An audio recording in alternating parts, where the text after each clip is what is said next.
Because this is not a joke. This is serious business. Our liberty is being threatened right now in this country.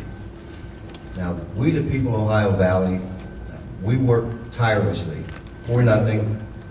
We have no money. No rich guys are paying us money to do stuff for them. We're not the Republican Party. We're not any party.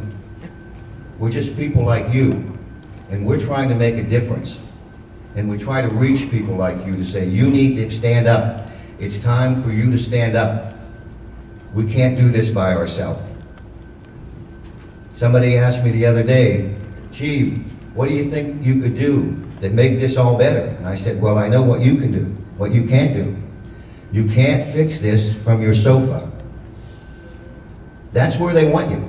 That's where the powers that be want you to be. They want you to stay in your house, stay on your sofa, listen to the mainstream news media that never gives you the whole story, has been peddling lies for years that we all believe, and about our Constitution.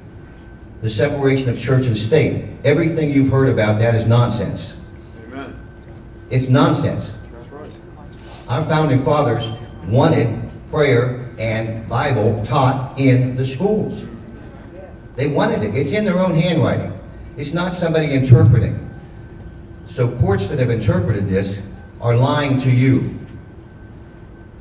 And if we're going to sit back and let somebody else tell us what it all means, as Father Shulkins just so eloquently spoke, the policy is where the hidden stuff is, where they'll come out and say, oh, we fixed it.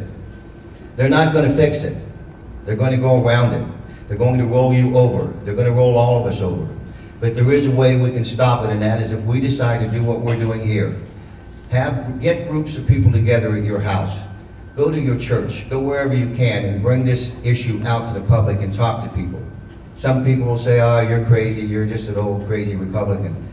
Just ignore those people and talk to people who have a mind that understand that our liberty is at jeopardy here. I'm very, very concerned.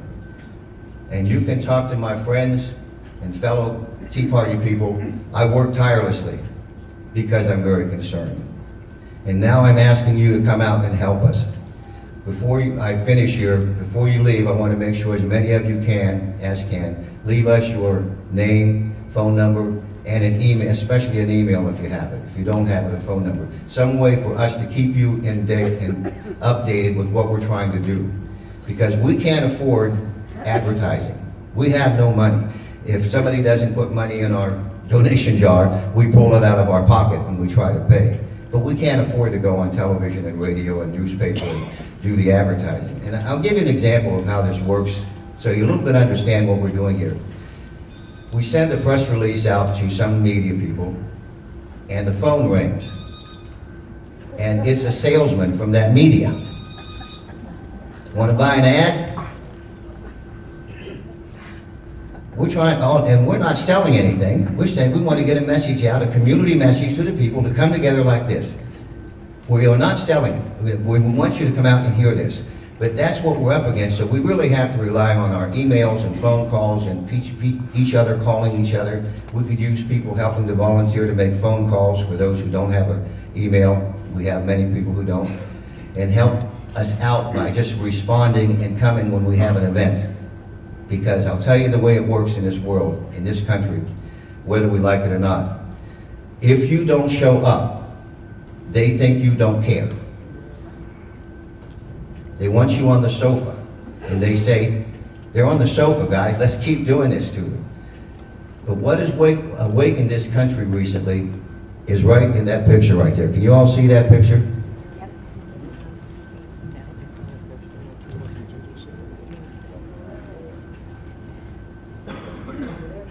This was 1 million people who spontaneously went to Washington.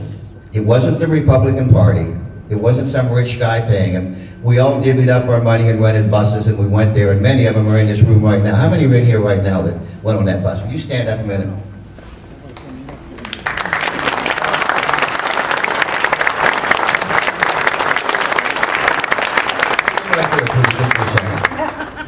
This is what it takes.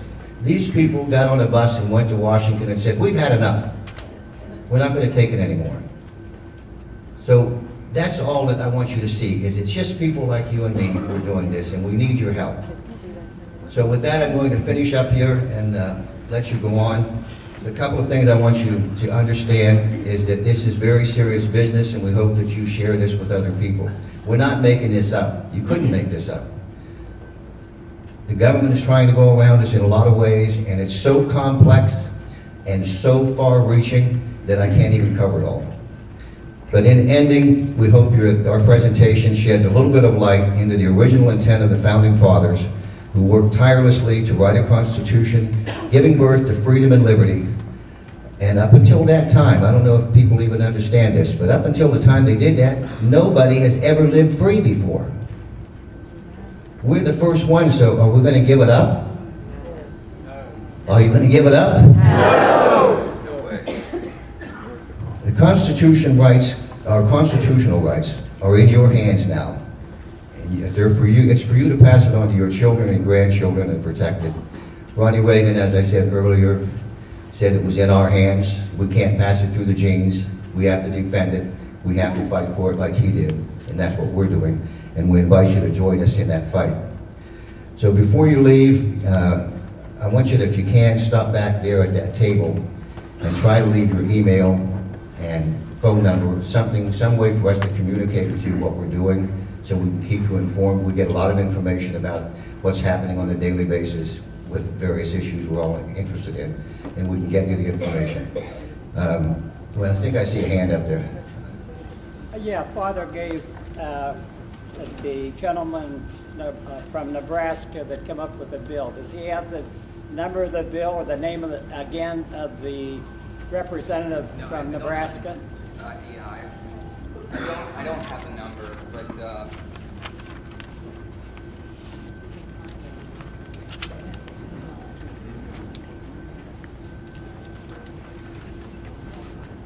Jeff Fortenberry from Nebraska. Okay, it's you just Google Respect for Rights of Conscience Act, then you'll find what you need there. Respect. Last name spelling?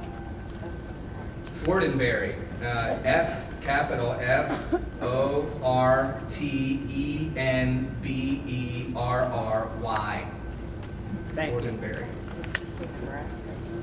One other thing, be sure you get the little handout that we have, a little trifold that we made that is filled with some very important historic information that everyone should know.